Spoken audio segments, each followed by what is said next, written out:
రోటి పచ్చడి series episode 6 గోంగూర రోటి పచ్చడి. మీరు ఎప్పుడైనా గోంగూర రోటి పచ్చడి ట్రై చేశారా?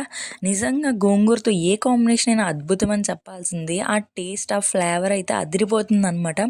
సేమ్ అదే టేస్ట్ అండ్ ఫ్లేవర్తో ఈ గోంగూర రోటి పచ్చడి ఎలా తయారు చేసుకోవాలో చూసేద్దాం, వచ్చేయండి. ఫస్ట్ అయితే ప్యాన్ పెట్టుకొని కొంచెం ఆయిల్ వేసుకొని, ఆయిల్ హీట్ అయ్యాక మనం ముందుగానే క్లీన్ చేసి పక్కన పెట్టుకున్న గోంగూరని అయితే యాడ్ చేసుకోవాలి. గోంగూర యాడ్ చేసుకుని మూత పెట్టి ఒక 10 to 15 మినిట్స్ బాగా మగ్గించుకోవాలన్నమాట.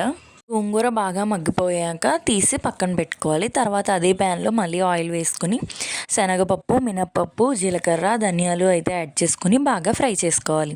పోపులు మొత్తం బాగా ఫ్రై అయ్యాక అందులోనే కారానికి తగ్గ ఎండుమిర్చి అయితే యాడ్ చేసుకోవాలన్నమాట. ఇఫ్ పాసిబుల్ పచ్చిమిర్చి కూడా యాడ్ చేసుకోవచ్చు, ఏదైనా టేస్ట్ బాగుంటుందన్నమాట.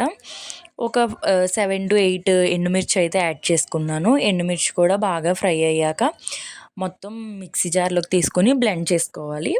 మొత్తం ఈ పోపులంతా బ్లెండ్ చేసుకున్నాక అందులోనే టేస్ట్కి తగ్గ ఉప్పు అయితే యాడ్ చేసుకోవాలి. తర్వాత మనం ఆల్రెడీ ముందుగానే మగ్గించి పెట్టుకున్న గోంగూర కూడా యాడ్ చేసుకొని బ్లెండ్ చేసుకుంటే గోంగూర రోటి పచ్చడి అయితే రెడీ అయిపోతుంది.